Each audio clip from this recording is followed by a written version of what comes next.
যুব টাইগারদের খবরের দিকে যেতে চাই, সেখানেও আসলে হতাশারই গল্প ছিটিয়ে আছে। তবে খানিকটা আনলাকিও বলা যায়, বাংলাদেশের যারা খেলতে গিয়েছে পারফরমেন্স যে খুব সুখকর হয়েছে সেটা নয়।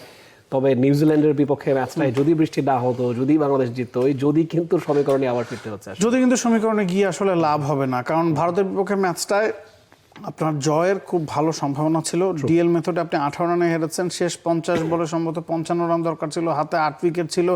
আপনি ডিএল মেথডে ম্যাচটা আরও ইজিয়ার হয়ে গিয়েছিল এবং বাংলাদেশ 94-2 ছিল সম্ভবত, যে রানটা বাংলাদেশ 250-এর কম একটা রান চেস করছিল, সেই ম্যাচটা আপনার জেতা উচিত ছিল। বৃষ্টি বাগড়ায় বাংলাদেশ কলাপস করেছে। বাংলাদেশের ভারতের সাথে ওই যে শেষ মুহূর্তে গিয়ে গুলিয়ে ফেলার যে রেকর্ড, সেটা আরও একবার দেখা গেছে এবং ওটাই আপনাকে ব্যাকফুটে ঠেলে দিয়েছে। এরপরে আপনার নিউজিল্যান্ডের সাথে ম্যাচটা বৃষ্টিতে পরিত্যক্ত হচ্ছে, যখন নিউজিল্যান্ডের রান 51 ছিল 1 উইকেটে সম্ভবত 10ম ওভারে।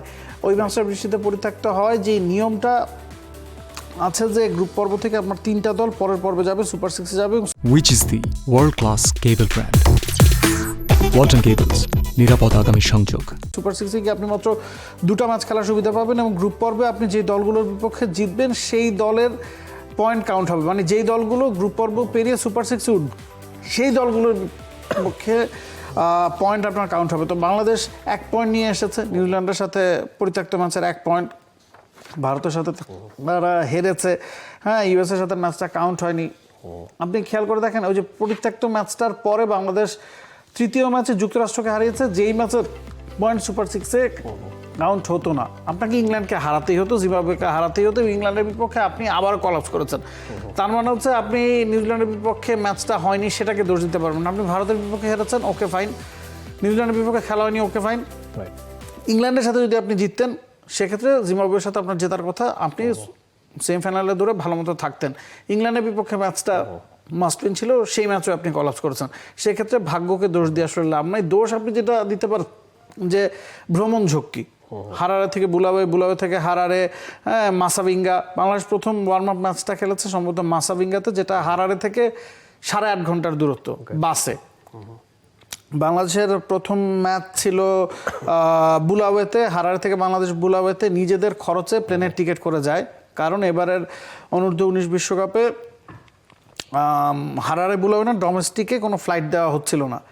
এবং বিষয়টা হচ্ছে যে দূরত্বটা 9 ঘন্টার, প্রায় 8 থেকে 9 ঘন্টা, 8 থেকে 9 ঘন্টা আপনি বাসে ট্রাভেল করতে পারেন না। হারারে থেকে বুলাওয়েতে বাংলাদেশ প্রথম ম্যাচ খেলতে গিয়েছিল ফ্লাইটে নিজেদের খরচায়। বুলাওয়ে থেকে যখন বাংলাদেশ ফিরেছে হারারেতে, তখন তাদেরকে 9 ঘন্টা জার্নি করে ফিরতে হয়েছে।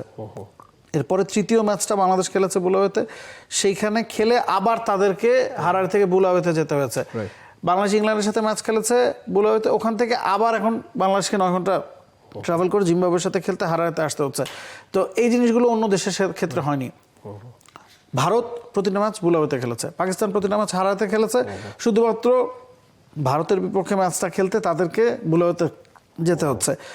অস্ট্রেলিয়া প্রতিটা ম্যাচ নামিবিয়ায় খেলেছে। তো এবারের এই ভ্রমণ ঝক্কিটা বাংলাদেশকেই সবচেয়ে বেশি প্রভাবিত হয়েছে এবং সেটা আমরা দেখেছি যে বিভিন্নভাবে ফলাফলে প্রভাব রেখেছে। অ্যাবসলিউটলি আন্ডারলাইং কস্টটা আসলে আমরা জানতে পারলাম, এটা একটা বড় রিজন বাংলাদেশের এই বিশ্বকাপে ভালো না করার।